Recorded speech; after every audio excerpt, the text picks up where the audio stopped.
ग्वालियर जिले में पदस्थ तहसीलदार शत्रुघ्न सिंह चौहान एक बार फिर विवादों में घिर गए हैं। महिला को शादी का झांसा देकर शोषण करने की शिकायत पर ग्वालियर कलेक्टर ने कार्रवाई करते हुए तहसीलदार को भू अभिलेख कार्यालय में अटैच कर दिया है।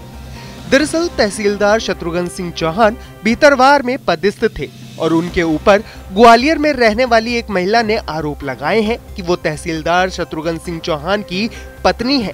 इसके अलावा तहसीलदार की 3 और पत्नियां भी हैं। कारनामे उजागर होने के बाद महिला ने तहसीलदार के खिलाफ यौन शोषण की शिकायत कलेक्टर और एसपी से की है। 34 साल की महिला का आरोप है कि 2006 में उनके पति के देहांत हो जाने के बाद 2008 में तहसीलदार शत्रुघ्न ने उनसे मुलाकात हुई थी। बाद में 2010 में तहसीलदार शत्रुघ्न ने मंदिर में उससे शादी की और 17 साल से उसका यौन शोषण करता रहा। 4 शादियां कर रखी हैं। 2013 में किसी अननोन व्यक्ति के साथ आके मेरे साथ इनने शारीरिक संबंध बनाया। इनने भी उस व्यक्ति से भी जबरदस्ती में रोती गिड़गिड़ाती रही। ऐसा ये 3-4 बार कर चुके हैं जी। शत्रुघ्न सिंह बलात्कारी है और मैं इनकी पत्नी होती हुई भी शर्म आ रही है पत्नी कहने में भी। इनने अपने मेरा एक बेटा है उस पर गंदे गंदे आरोप लगा रहे हैं। मेरा बेटा नहीं है, ये नहीं है, वो नहीं, पता फर्जी डॉक्यूमेंट्स बना रखे मेरे साथ भी। जाने क्या क्या आरोप लगा रहे हैं उल्टे सीधे। उन्होंने ये कहा है कि ये आप हनी ट्रैप कर रहे हैं, उनको पैसे मांग। मेरे घर पे जाके देख लिए। मेरे बूढ़े माँ बाप हैं, गांव में रहते हैं सर, किसान हैं वो लोग। मैं किसान की बेटी हूँ, मैं 6 बहनें हूँ। मेरे घर पे अगर इतना पैसा होता तो लोन नहीं चल रहा होता। PNB से मेरा लोन चल रहा है मकान पे अभी। और मेरे भाई उसमें प्लॉट मैंने लिया था, बनवाया भाई ने। मैं भाई के मकान में रह रही हूँ, उसमें मकान पूरा बना भी नहीं है। वो बेबुनियाद है, झूठ है, बिल्कुल प्योर झूठ बोला जा रहा है सब कुछ।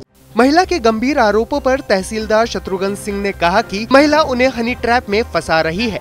उनका मानना है कि महिला ने उनसे 10 लाख रुपए की मांग की थी, जिसमें से 1 लाख रुपए पहले ही ले चुके हैं और उसके बाद जब शेष राशि मांगी गई तो उन पर दबाव बनाया गया और मामले में फंसाने की धमकी तक दी गई है।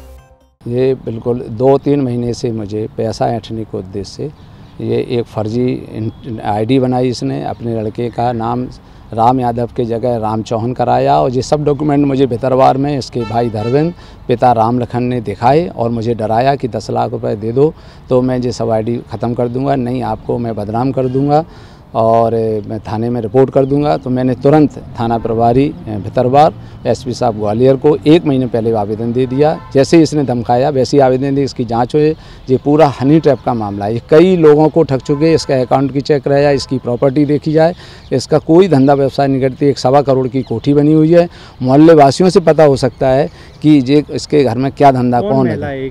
ये सुमन यादव है और ये अमित यादव इसका पति, अंतियनपुरा की ये बहू है और आंतों एक अमाइन के पास है, वहाँ की एक लड़की है। इसकी पहले शादी मानगढ़ में हुई थी और इसके पति ने ऐसे ही इसके गलत कारनामे से एक पत्र लिख के कि तू अब आजीवन यही धंधा करना, फांसी लगा ली थी। फिलहाल महिला द्वारा पुलिस और प्रशासन से की गई शिकायत के बाद ग्वालियर कलेक्टर ने कार्रवाई करते हुए तहसीलदार शत्रुघ्न सिंह चौहान को भू अभिलेख कार्यालय में अटैच कर दिया है।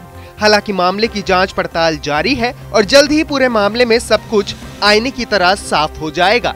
ग्वालियर से धर्मेंद्र शर्मा की रिपोर्ट।